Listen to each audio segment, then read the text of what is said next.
Well, rising mortgage rates have complicated an already perplexing housing market for potential home buyers. That's right. The record high interest rates come as the average price to purchase an existing home in the U.S. reaches $400,000. Wow.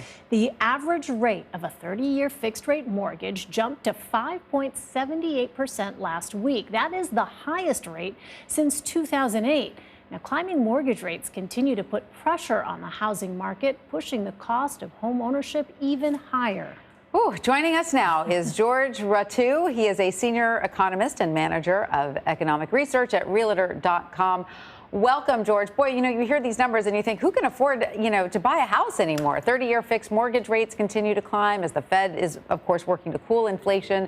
In turn, housing prices have finally begun to fall. But explain for people who don't know why this is necessary to balance out the market and cool rates.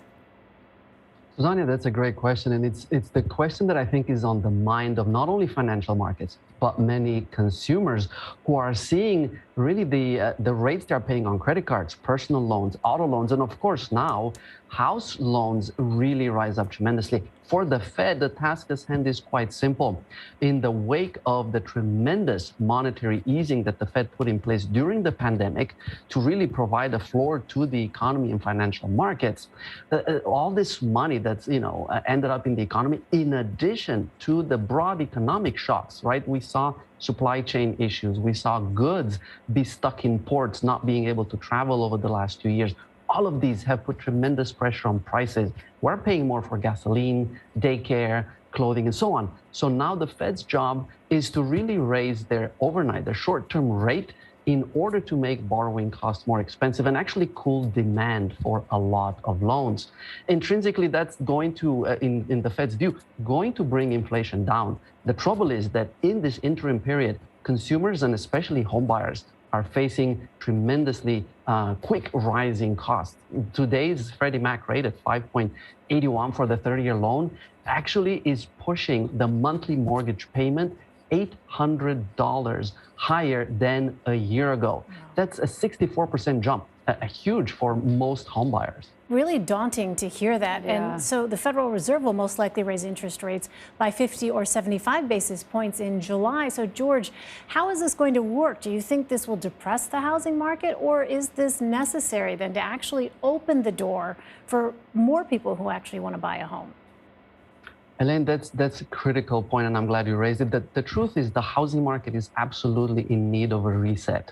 The housing performance we saw in 2020, particularly the second half in 2021, is not a healthy or sustainable market. The overheated pace, the competitive nature, multiple bids, not sustainable. So in essence, these high rates are very much helping cool the housing market. And the good news is here, many people were worried about a bubble. We're actually seeing markets act rationally. So if anything, I see this cooling of demand combined with what we're seeing in Realtor.com data. We're actually seeing homeowners put their homes for sale, some of them to move forward with pandemic delayed plans, others to cash in on these prices. But the result of this increased supply plus higher rates is actually showing price growth moderating. And that to me is the really welcome news in the data, in that it shows me that in the second half of this year, home buyers might actually have a lot more options and a different market environment. I know a lot of home buyers will welcome that. I especially think of like first-time home buyers and how hard it is to get your first toe in the door, right? So, the median household income was $67,521 in 2020. Right? So what options would a typical family have to get a loan for a $400,000 home while also dealing with inflation and worrying about the possibility of a recession? That, Tanya, is a critical question for so many households today, particularly because they are hemmed in by so many other costs, right? The cost of price, gasoline and everything else rising.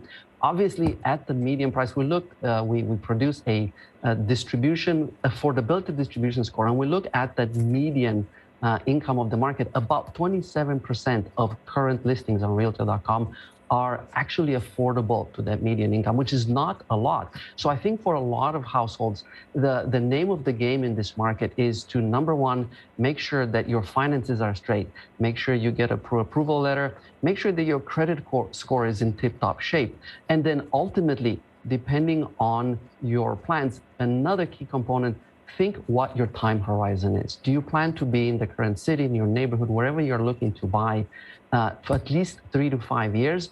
I would say consider the housing choices available to you, but don't stretch your budget. This is going to obviously be a dynamic market, and even the economy, broadly speaking, is feeling pressures. If you plan to live in fewer years than that, I would say you might be better off waiting.